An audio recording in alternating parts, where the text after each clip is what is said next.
सहायिका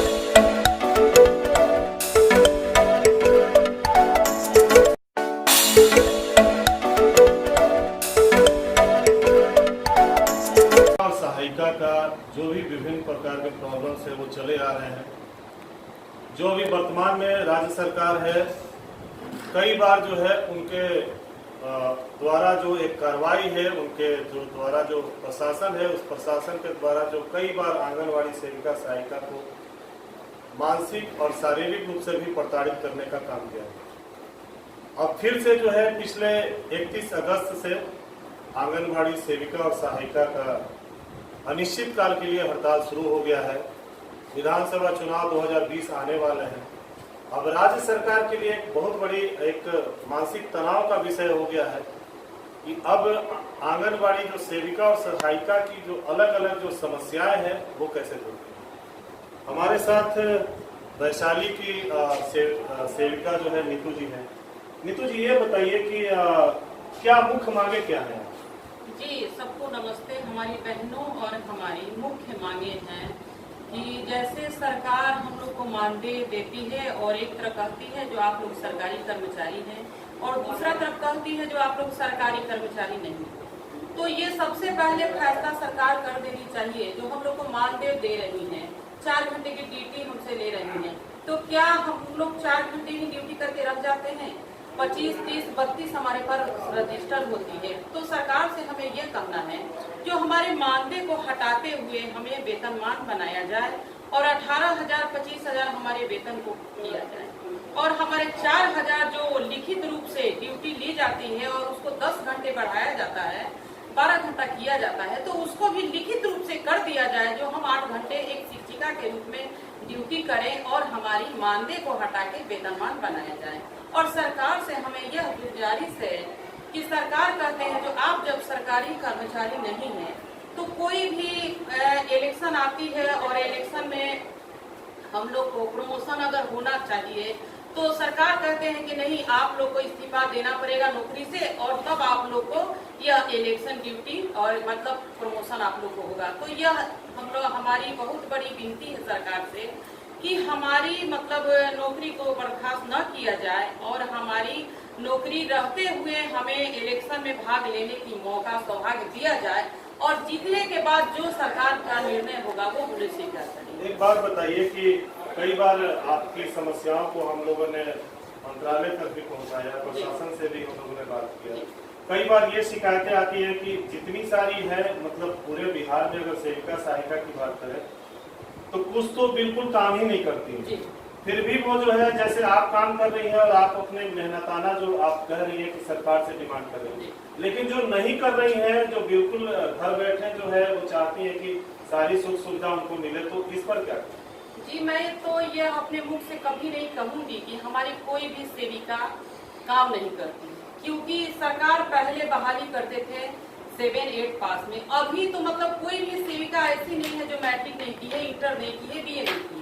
तो आप खुद हमें बताइए सर कि क्या इंटर, मैट्रिक और बीए जो की है, क्या वो अपना यह काम खुद नहीं कर सकती है? बच्चे को पढ़ा नहीं सकती है, काम नहीं कर सकती है? ये टोटल हमारी सेविका काम करती है और जो मान लीजिए 100 में 1 नहीं करती है उस पर थोड़ा कार्रवाई किया जाए, मगर ऐसा मान्य नहीं है कि हमारी सेविका, हमारी सहायिका काम नहीं करती है। हम एक बात है कि बराबर जो है वो आंगनवाड़ी सेविका सहायिका की कुछ न कुछ प्रॉब्लम्स रहती ही है, सरकार उसको संज्ञान में लेती है या नहीं लेती है, तो क्या लगता है कि आप जब बराबर आंदोलन में ही रहेंगे, बराबर जो है वो प्रॉब्लम क्रिएट ही होता रहेगा, तो काम क्या कीजिएगा? और फिर आपकी जो अगर मानदेय राशि नहीं मिलेगी तो फिर आगे क्या डिसीजन होगा?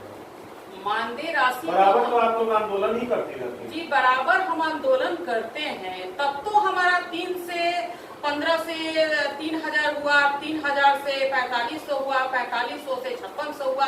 आंदोलन तो करेंगे ही सर। मतलब आप लोग पैसे को प्राथमिकता देती हैं? जी बिल्कुल, पैसे की प्राथमिकता इसलिए हम दे रहे हैं कि हम इतना खटते हैं कि एक मजदूर की कीमत भी है सर, आज के डेट में तो 400-500 में हम एक मजदूर को खटा रहे हैं और हमारी कीमत सरकार 200, 250 लगाई है।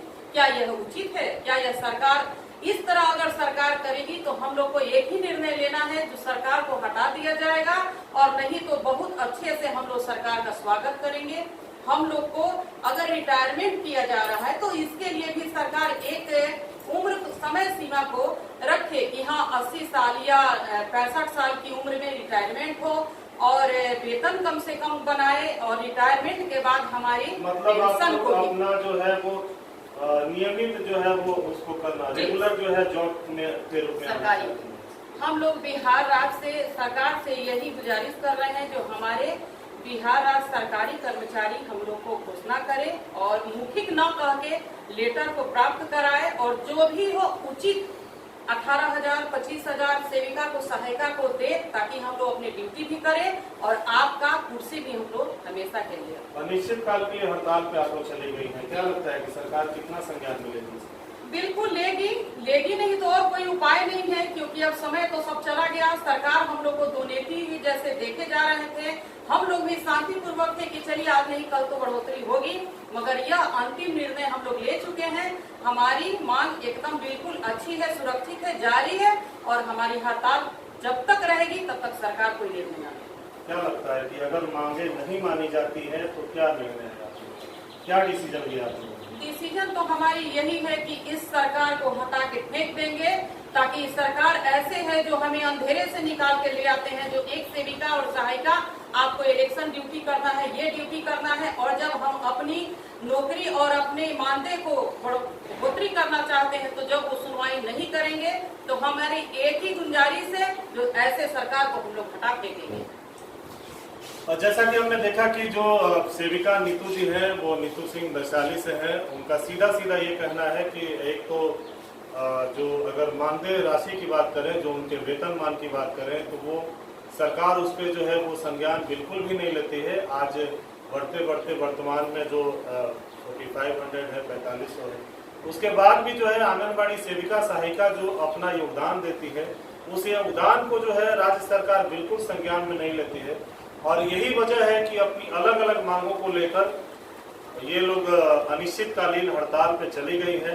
चुनाव का समय है और राज्य सरकार को बिल्कुल अंतिम निर्णय आंगनवाड़ी सेविका सहायिका को सुनाना होगा कि उनकी जो विभिन्न मांगे हैं वो जल्द से जल्द पूरा हो ताकि आने वाले चुनाव में उनके सराहनीय योगदान के बल पर एक नई और अच्छी सरकार बन सके। पटना से यूएनएस न्यूज के लिए नवनीत कुमार।